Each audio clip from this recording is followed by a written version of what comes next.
everybody, it's Christina of Crafty Paws. I'm here to share a process video on how to stretch your stamps to create a holiday card using non-holiday stamps.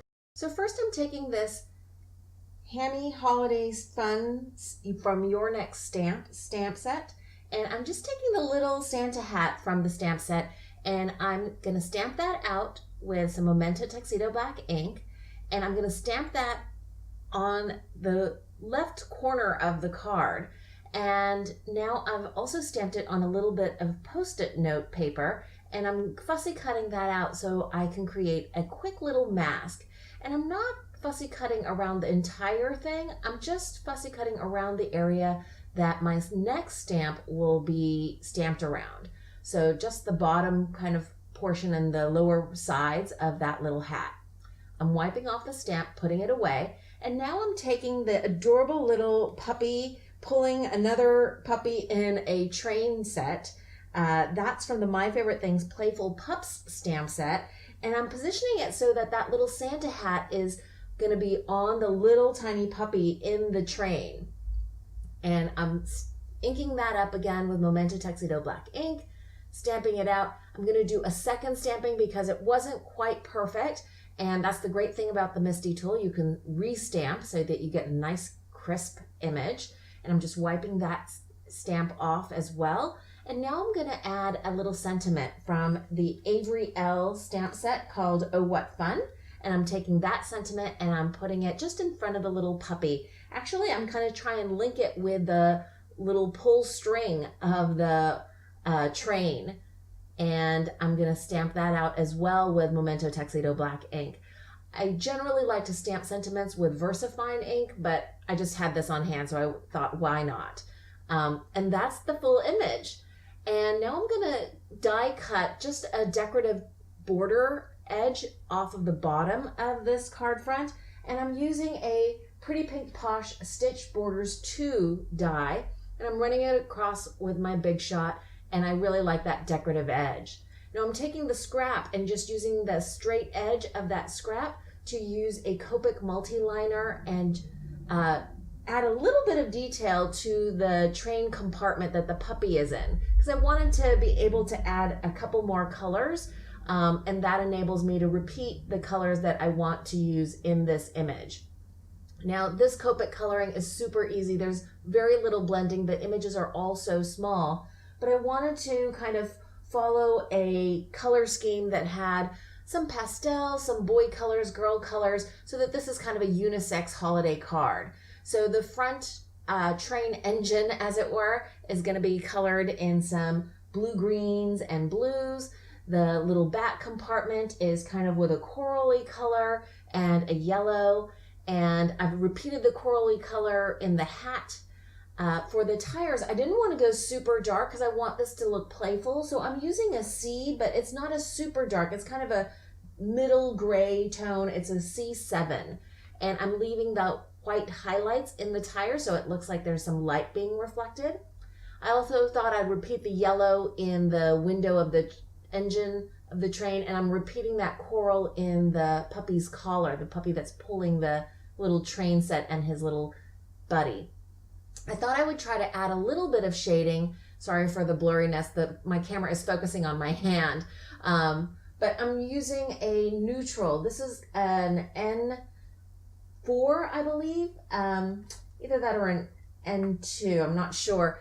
I will link all of the Copic colors that I use in my blog post that I will link to in the description box below.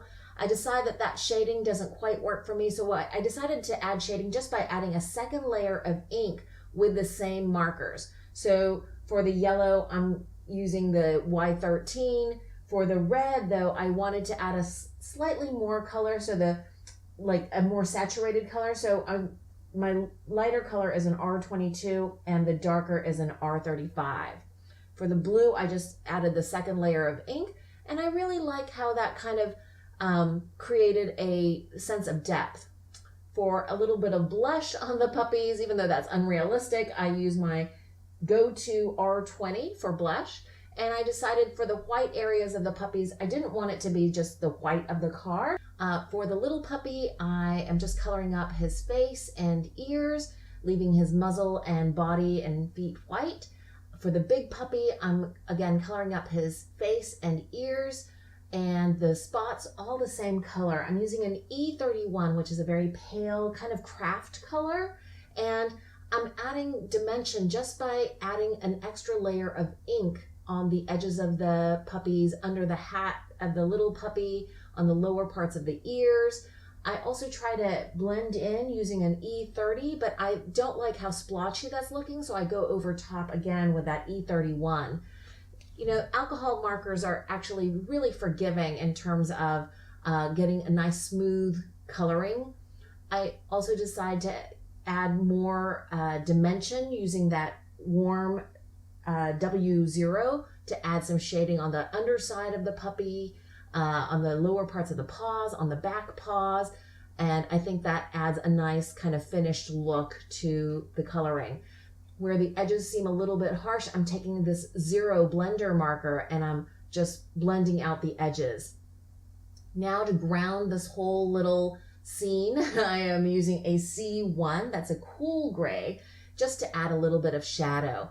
And I've decided I'm gonna leave it kind of artistically messy. For the papers, I'm using some papers from a spring collection. This is a Sunnyside Pebbles paper collection. And I use that same die to add a little border. And then I am just placing that on another scrap of pattern paper that repeats a lot of the same colors that I used in the Copic coloring.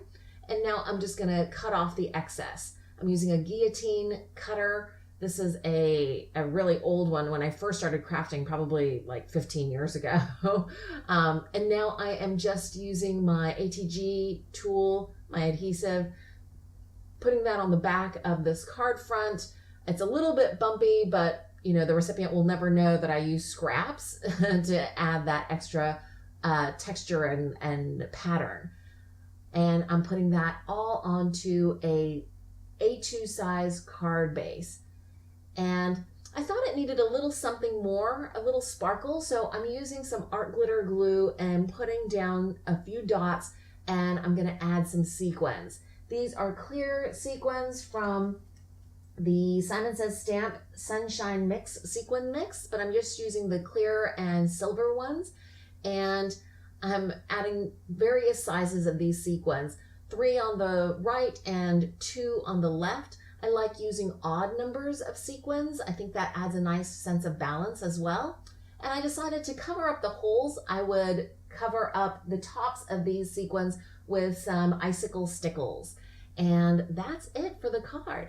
I hope you enjoyed this process video. If you did, please give it a thumbs up. Thank you so much for watching. I hope you guys are having a wonderful crafty day.